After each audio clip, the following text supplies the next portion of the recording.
పిల్లలకి మీరు ఏం నేర్పిస్తున్నారని అడుగుతున్నాను. ఇక్కడ ఈ చర్చిలో ఏం జరుగుతుంది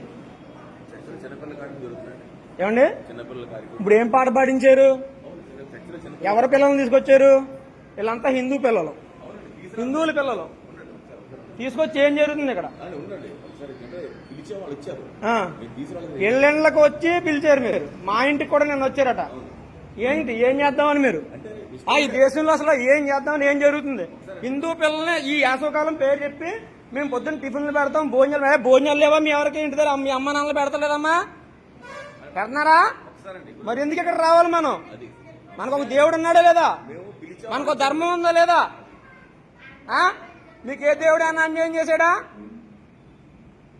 ఏంది మీకు ఏం లాభం అండి? మీకు ఇలా పిల్లలు పాడు చేయడం వల్ల ఏం చేస్తున్నారు? మరి ఏం చేస్తున్నారు చెప్పండి? మంచిగా ఉండాలని చెప్పలేదు. యేసు వద్దకు మేము వస్తాము, 10 మందిని తోలుకొని వస్తాము, యేసు దేవుడు అని చెప్పి పాడినాడు ఆయన. ఇక్కడికి వస్తే ఏం జరుగుతుందో మాకు తెలుసండి. నిన్న నేను ఇంటి దగ్గర అక్కడే బుద్ధి చెప్తున్నాను. ఏంటి బలవంతం చేయాలో తీసుకొచ్చి ఇప్పుడు ఏం చేస్తున్నారు మీరు?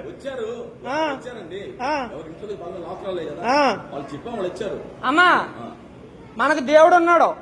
ఇక్కడ టిఫిన్ల కోసం భోజనాల కోసం వచ్చి ఇక్కడ మీ అమ్మ నాన్నలతో చెప్పండి, 10 ఒకళ్ళు వెళ్ళం యేసుబాబు గురించి చెప్తున్నారని చెప్పండి. యేసుబాబు గురించి చెప్పుకోవడానికి వచ్చారా మీరు? మంచి మాటలు చెప్తానంటే వచ్చారు. అర్థమవుతుందా? మనకు దేవుడు లేడా? జై శ్రీరామ్ చెప్పండి. ఇక్కడ హిందువులు ఎంతమంది ఉన్నారు చెప్పండి? జై శ్రీరామ్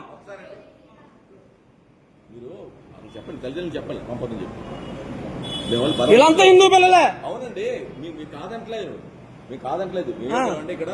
ఇక్కడ చెప్పిన తర్వాత యేసు బైబుల్ ఏముందో మంచి నడవాలి, అబద్ధాలు ఆడకూడదు. మాకు బైబిల్ నేర్పించొద్దండి. బైబిల్లో చాలా ఉన్నాయి, బైబిల్లో చాలా బూతులు ఉన్నాయి. ఆ బూతులన్నీ తీస్తే మేము ఇక్కడ ఉండక్కర్లేదు. అవన్నీ వద్దండి. మా ధర్మం మాకుంది, మీరు నేర్పించక్కర్లేదు. మాకు అక్కడ పక్కనే ఆంజనేయ గుళ్ళో జరుగుతున్నాయి, వివేకానంద గుళ్ళో జరుగుతున్నాయి సమ్మర్ క్లాసెస్. మేము నేర్పించుకుంటున్నాం. మీరు ఇంగ్లీష్ లో చెప్పిన అదే మేము వెళ్ళి చెప్తాం.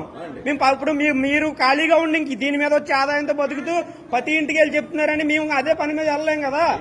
మీకు ఆదాయం వస్తుంది దీని మీద. దశమ భాగాలు వస్తున్నాయి, వచ్చిన వాళ్ళు ఇస్తారమ్మా. 10 మందిని మార్చుకుంటే ఆ 10 మంది వచ్చి దశమ భాగం ఇస్తారు. అదే మాకు బతుకుతారు ఇక్కడ పాస్టర్లకి.